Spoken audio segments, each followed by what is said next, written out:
Hello everybody, my name is Aleksandra and I am here representing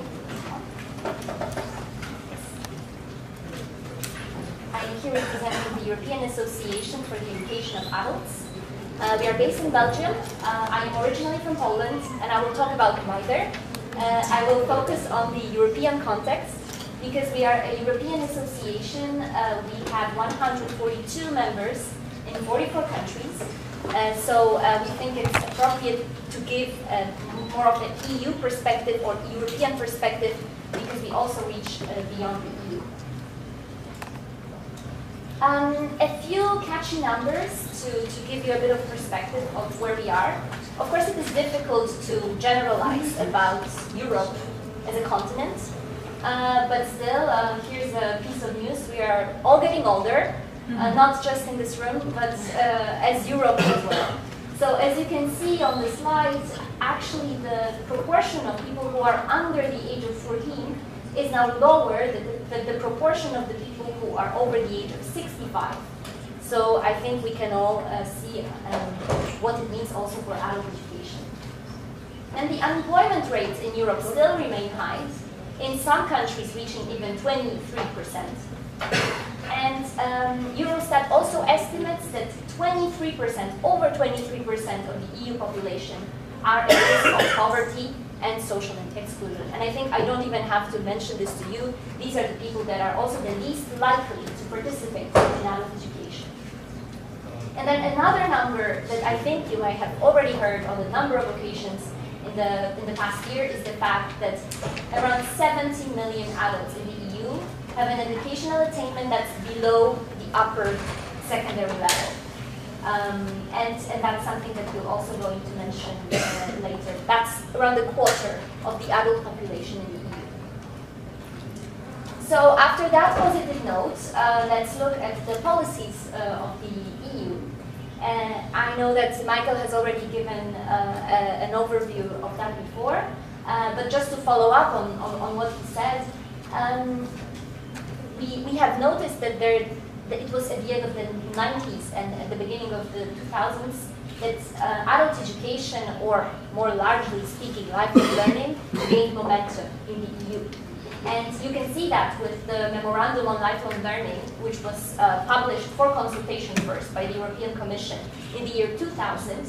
EAEA was also consulted on the content of the memorandum, and it was a document that was very comprehensive. Michael mentioned the 6 strategies that were part of it, but it was a document that showed adult education in a humanistic perspective that underlined its potential for healthy democratic societies. But then the economic crisis happened, and this led to narrowing down of adult education to what it means for employability and what adult education can deliver. So when you look at the documents that has been published since then, you don't actually have to look deep in the content to see what they focus on. So European contribution towards full employment, and then investing in skills for better socio-economic outcomes. And another proof of that is the fact that the Adult Education Unit was in 2014 relocated from the Directorate General for Education, Audiovisual and Culture, the so-called DG EAC, to DG Employment.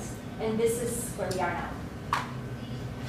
But there have been a few developments that are important to mention at the EU level. For example, the European Agenda for Adult Learning, which was published in 2011.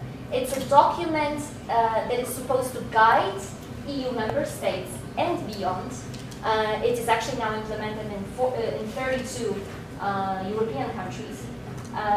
It's a document that sets priorities. The priorities are monitored and updated regularly. The newest ones come from 2015 and include governance, supply and take-up, flexibility, and quality.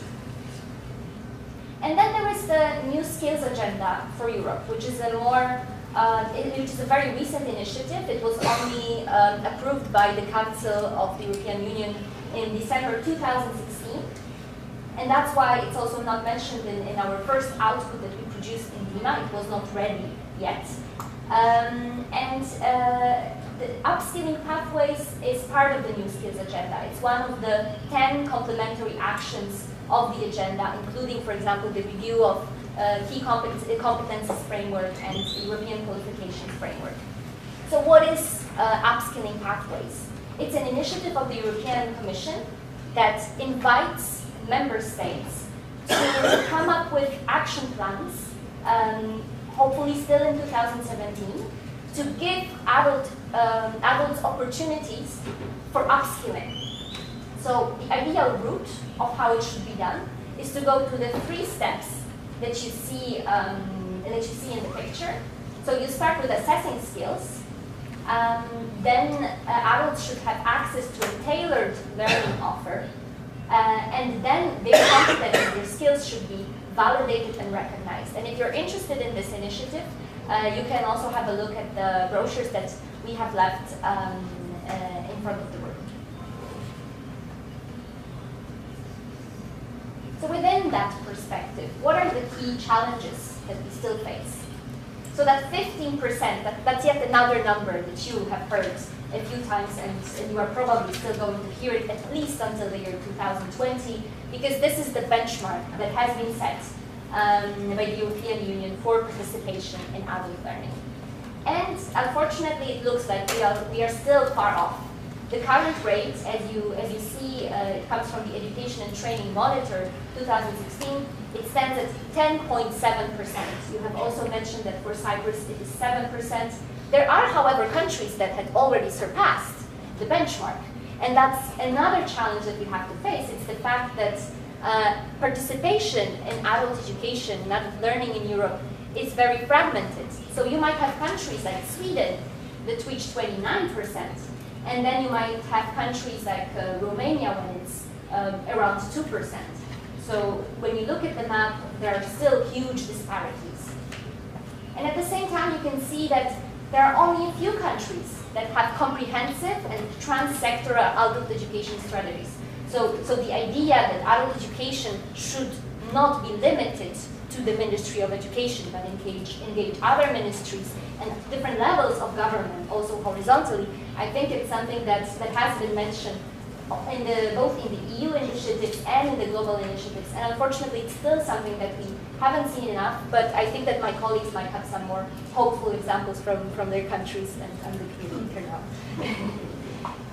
Another problem that is very close to EAEA and our convictions is stakeholder consultations.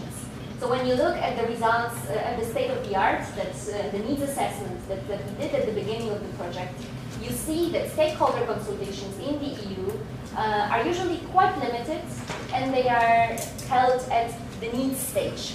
So wider stakeholders are encouraged to see what is needed, but they do not necessarily participate in the monitoring, for example, of a policy. And it's also something that has been confirmed in the newest GRAIL, as some of you might know. It's called the Global Report on Adult Education, Adult Learning and Education. It was published by the UNESCO Institute for Lifelong Learning early this year.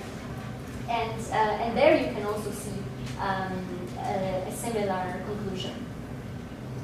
And finally, another important challenge is funding for adult education. And I think most of us agree that this is a challenge common to most European countries.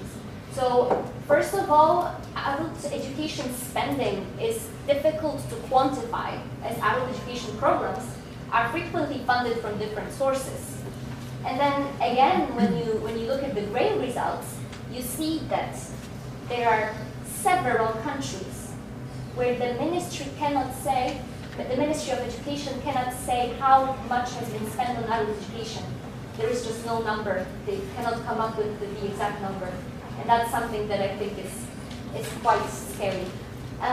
But of course, the most obvious point that we would make is that there is still not enough funding for adult education. And at the EU level, only 5% of funding of the Erasmus Plus program goes to adult education. And this is why, for example, at the European Association for Education of Adults, we have been, for a number of years now, calling for more investment in adult education in the Erasmus Plus program. And if you are interested in that, you can have a look at our campaign called Put the Plus into Erasmus Plus, because that's where we think the plus is. So now, just a few words about the implementation of DIMA in Brussels. So since, as I said, as European partners in projects, we do try to provide the EU perspective and not the Belgian perspective, we implemented the pilot with the members of the working group on adult learning. Just a few words about what it is. As Michael has already mentioned, the European Union's documents on adult education and on education as such are not binding, because education policies are within the remit of EU member states. What the EU can do, they can encourage, for example, member states to exchange their opinions and learn from each other and develop certain things together, for example, through the so-called open method of coordination, and something that we also explained in the first output of DIMA. And one of the ways in which the open method of coordination is implemented is through working groups. So working groups are organized by the European Commission. They include representatives of national ministries, but also some civil society stakeholders. And at the last meeting in June 2017, our Secretary General Gina Igner introduced the project, as EAA also has a seat in that group. And she focused on the module on stakeholder consultation. You here have a few names of the participants. In total, there were 25 people who participated from the working group and the European Commission, of course, as well. And after that, we followed up with the participants to see and to discuss what the strengths of the project were according to them, and what can we still learn. So the key lessons and the key responses that we got from both from people who were in the working group as well as from other civil society organizations in Brussels that tested DIMA was the fact that DIMA is very clear, especially as an e-platform and toolkit. It's very well organized. It can be easily used. And what I also found was interesting was that the participants of the working group stressed the fact that it's something that was needed. And they, as national policymakers or civil society representatives, would say, it's a really great tool because it's comprehensive, but it's also, and that's another keyword that you might have heard before, it's accessible anywhere, anytime, and also for free. So the fact that it's an open source is also something that made it important. And a few of them also underline the fact that it's a good source for research on adult education. So what are the reflections for the future? I have to say that we tested DIMA also with the participants of our annual Younger Staff Training. That's a training that we organize for young professionals in adult education. And we did a very interactive workshop in which they were encouraged to discuss whether they have adult education policies in their countries and what priorities those policies have, and also whether they, as adult education professionals, are consulted on the content of those policies. And I think what we have seen is that it was, I think my colleague Francesca can confirm, it was a very engaging discussion, and it shows that what we have developed in the project could be used for face-to-face workshops. But as there is the e-learning platform, the modules could be very useful for webinars. And as I also mentioned before, it's a very comprehensive source of information about where we are in adult education right now. We have used it already at EAEA for other research pieces that we did, and I think that's where we can still go in the future. Thank you.